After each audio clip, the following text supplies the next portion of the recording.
কে সংসারে আগুন লাগাবে 10 টাকায়? সংসারে কে আগুন লাগাবে 10 টাকা? বন্ধুরা, এরা হলো সমুদ্রে ভয়ঙ্কর জলদস্যু যারা কিনা মৎস্যকন্যার খোঁজ করতেছিল, আর এর ভিতরে মৎস্যকন্যাদেরকে দেখতে পায়।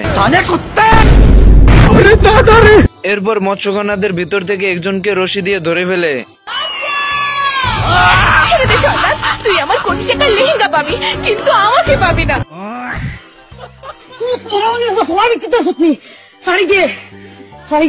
মৎস্যকন্যাকে ধরে নেওয়ার কারণে পুরো সমুদ্রতে বিপদ সংকেত বাজিয়ে দেয়, যাতে মাছ, অক্টোপাস এবং অন্যান্য প্রাণীরা মিলে মৎস্যকন্যাকে উদ্ধার করতে পারে।